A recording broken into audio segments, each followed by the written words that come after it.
Now आज हम discuss कर रहे होंगे फिल्टर फंक्शन को डिटेल में कि फिल्टर फंक्शन किस तरीके से काम करता है और उसके कौन कौन से तरीके हैं उसको यूज करने के। तो सबसे पहले हम देख लेते हैं कि फिल्टर अप्लाई किस तरह किया जाता है। नॉर्मल डेटा आपके पास अवेलेबल है, तो दो तीन तरीके हैं फिल्टर को अप्लाई करने के। नंबर वन, कि आप होम टैब में जाकर जो आपका फिल्टर सॉर्टिंग है यहाँ पर इस पर क्लिक कीजिए और फिल्टर पे क्लिक कीजिए, तो आपका फिल्टर डेटा सेट पे अप्लाई हो जाता है।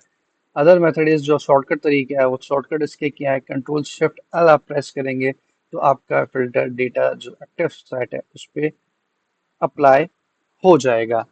तीसरा तरीका वही है कि डेटा में आप जाइए, डेटा में जाने के बाद जो फिल्टर है, फिल्टर पे आप क्लिक कर दीजिए तो फिल्टर सेलेक्ट और डीसेलेक्ट, अप्लाई और रिमूव हो जाएगा।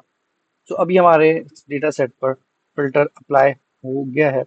अब हम चेक करते हैं कि अगर हमें नेम को, पर्सन के, सेल्स पर्सन के नेम को अगर फिल्टर करना है और अपनी मर्जी के कुछ नेम सेलेक्ट करने हैं और उनका डेटा देखना है कि उन्होंने कितनी सेल्स की है, उनका क्राइटेरिया क्या है, वो कौन से सिटी से बिलोंग करते हैं, कौन से प्रोविंस से बिलोंग करते हैं, और पूरा डेटा अगर हम उनकी समरी चेक करनी है तो हम देख लेते हैं वो किस तरीके से करते हैं।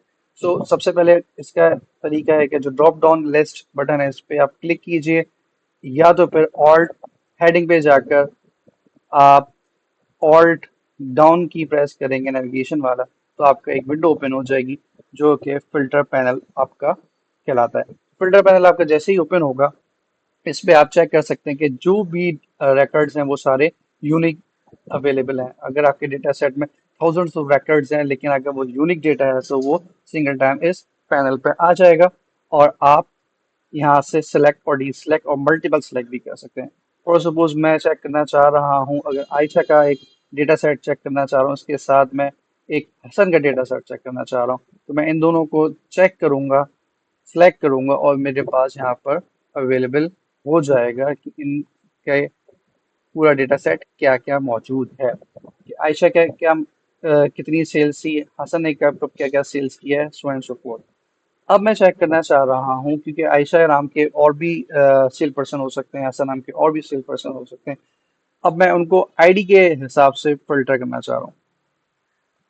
अगर मैं चेक करना चाह रहा हूँ कि 1021 ने और 1122 ने, उसके साथ साथ 1179 ने कितनी सेल की है, तो उनका डेटा मैं चेक करना चाहूँ तो मैं यहाँ से सिलेक्ट करूंगा एंड को आपके सामने सारा डेटा अवेलेबल हो जाएगा, सारा डेटा फिल्टर होके आ जाएगा।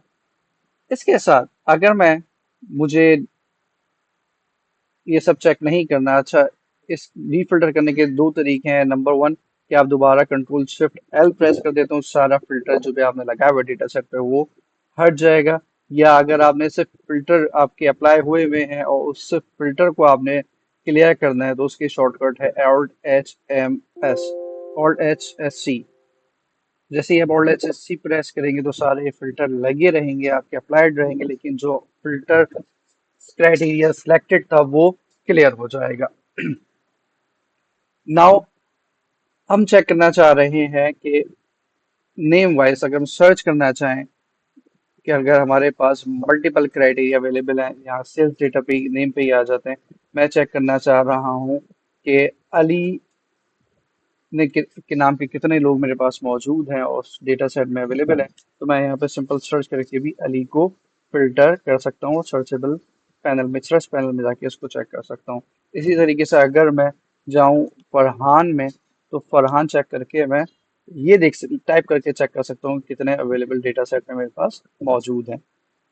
ओके, अब मैं चेक करना चाह रहा हूँ कि मेरे पास डेटा सेट में कितने मैनेजर्स हैं, तो ये थोड़ा सा चीज हम चेक करते हैं कि इसको किस तरीके से कर सकते हैं।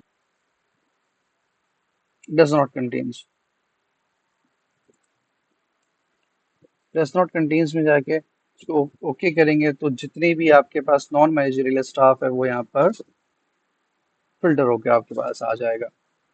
इसके साथ साथ टेक्स्ट फिल्टर में अगर हम बात करें सिर्फ कंटेन्स की, तो अगर जब सिर्फ और सिर्फ मैनेजर आ जाएं, जो जो जिसके नाम के आगे, जिस डेजिग्नेशन के आगे मैनेजर है वो यहाँ पर आ जाए, तो सारे मैनेजर्स आ जाएंगे कंटेन्स में। और इक्वल टू और डज नॉट इक्वल टू में क्या डिफरेंस है, इसमें एग्जैक्ट आपको टाइप करना पड़ता है कि जो एक्चुअल टैक्स या स्ट्रिंग आपको रिक्वायर्ड है वो एक्चुअल स्ट्रिंग उस कॉलम में अवेलेबल हो। इस तरीके से आप कर सकते हैं। ओके, तो ये कंटेन्स और टेक्स्ट फिल्टर किस तरीके से किया जाता है ये हमने देखा।